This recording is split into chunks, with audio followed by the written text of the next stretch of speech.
Hello, আসসালামু আলাইকুম। আমি আজকে চালের গুঁড়ার মুচমুচে বেগুনি বানানো দেখাবো। প্রথমে আমি বলে এখানে পরিমাণ মতো লবণ, মরিচের গুঁড়া, সামান্য পরিমাণ চিনি ও 1 টিস্পুন বেকিং সোডা এবং হাফ কাপ এখানে বেসন এবং সোয়া কাপের মতো আমি এখানে চালের গুঁড়া নিয়েছি। এগুলো সব নেড়ে চেড়ে তারপরে আমি এখানে নর্মাল পানি দিয়ে এটাকে গুলিয়ে নিব। এমনভাবে গোলাবো যেন এটাকে খুব ফ্লপি টাইপের হয়। এভাবে গোলানোটা দেখতে পাচ্ছেন। এভাবে গুলিয়ে আমি তারপরে এটাকে আধা ঘন্টার মতো 15-20 মিনিট হলেও হবে, এটাকে রেস্টে রেখে দেব।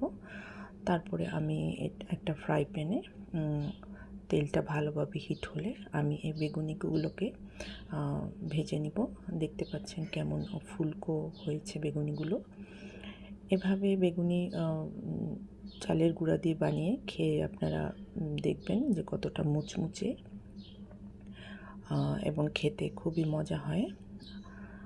আপনারা আজকে চালের গুঁড়া দিয়ে এভাবে বেগুনি বানিয়ে খেয়ে দেখে আমাকে কমেন্টসে জানাবেন। দেখেন কতটা মুচমুচে হয়েছে। Thank you for watching.